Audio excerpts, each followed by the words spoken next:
The people in our rehabilitation center this year are different from past seasons. Past students have often showed up with no nailing skills, no electrical skills, certainly no plumbing skills. But this year's batch, well, they know how to operate their tools.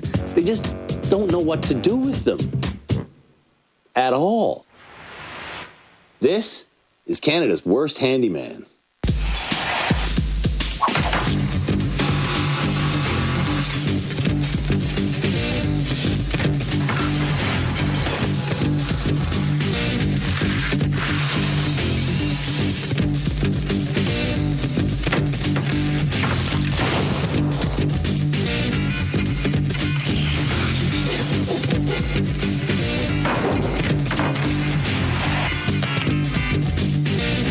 The first candidate for Canada's Worst Handyman is Angie from Minto, New Brunswick.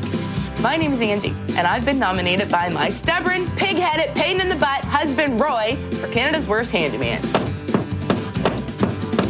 You can't tell it's all busted. Okay. I nominated the good-for-nothing wife of mine for Canada's Worst Handyman because none of her projects turn out the way she thinks they do. We found our next candidate in Gatineau, Quebec. Je m'appelle Eric. J'ai été nominé pour Canada's Worst Handyman par mon ami Marc. What really annoys me about Eric is that he starts a job and he does a job at it. He doesn't finish it. I'm fixing my table with duct tape. Our next abysmal builder lives in Sarnia. My name is Brian. I've been nominated as Canada's Worst Handyman by my wife, Veronica. There's evidence of all his wonderful handiwork around the house. This floor is rotten. Our next candidate hails from Ottawa. I'm Brian, and I've been nominated by my son Brennan to be Canada's Worst Handyman.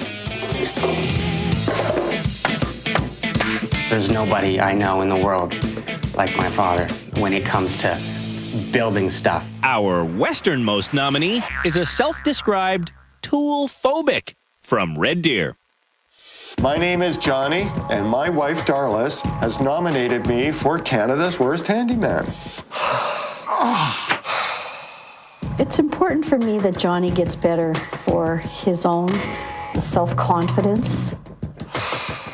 I'm not going to be able to do this.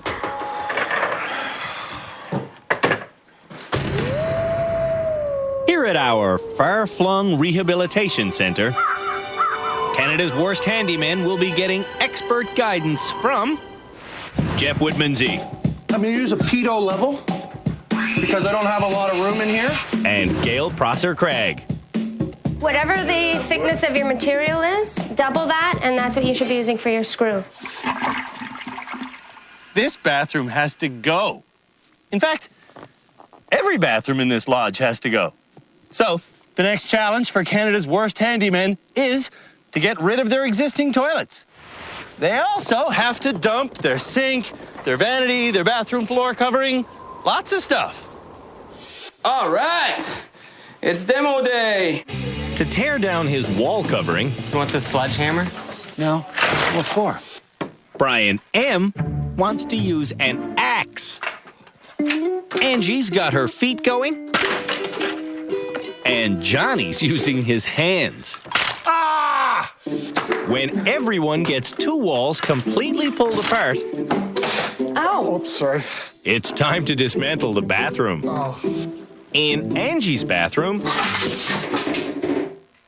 Well, that was on there something good. the work is happening so aggressively, she's bleeding. I just cut my wrist. Her forearm's cut too. Oh, I like it. I'm all cut to hell. I look like I got in a fight with a cat. We're asking the handymen to do this sort of demolition to assess their level of common sense. I cut my arm all to pieces. I got gouged in my hand. I put my hand on a piece of glass. Ah! This is where my nightmare starts. Johnny starts by trying to disconnect the sink. Okay, you son of a... You're coming off. Uh-oh. What? I think I just bent a pipe all to... To remove a sink, start by unscrewing the supply line to the taps. Let the water feeds go, and this sink is ready to come out except for the drain. Expert Jeff cuts the drain off, preserving this P-trap for use later. When the vanity's unscrewed, everything comes easily out. For the toilet plumbing, start by closing this shutoff valve, which stops water from flowing up the feed line to the tank. Then unscrew that feed line. Flushing empties the tank. Emptying the bowl of its contents is a little more hands-on.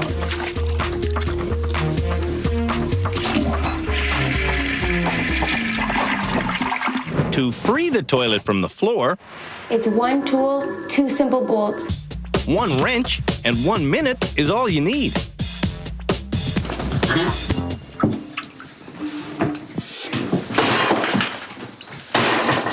Eric kicks things off by snapping his toilet tank. There's water everywhere. Then he pops the bowl off and pours its excess water into the sink, which is a sad last job for a sink. Here you go, Mark. When Eric's shower gets stripped, Mark! Done deal. his demo is done correctly in less than 2 hours. This is like the biggest demolition I ever done in my whole entire life. Brian M. has become very confused. This will discombobulate. Brian is so confused, he's taking the toilet tank off while it's still full of water. Okay, I got a hole now and it's leaking. Ha! It's leaking so much, water is flowing through this gap where his molding used to be.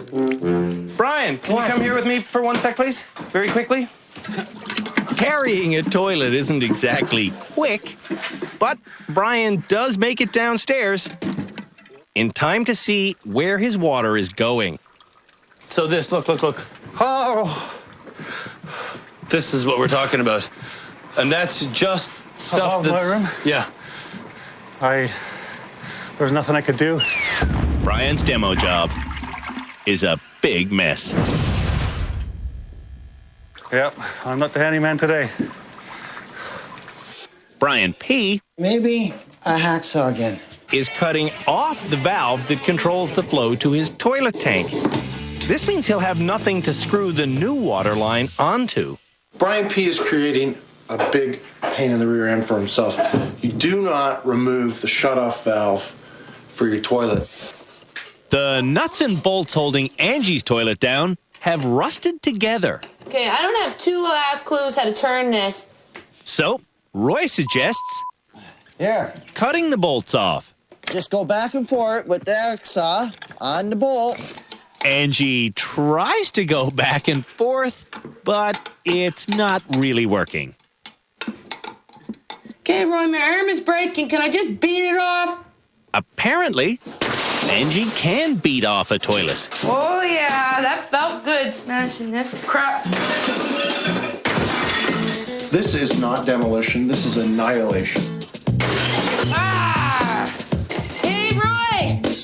Want your bolt? What's most disturbing about this type of demolition is that now Angie has pieces of her toilet in her waste pipe.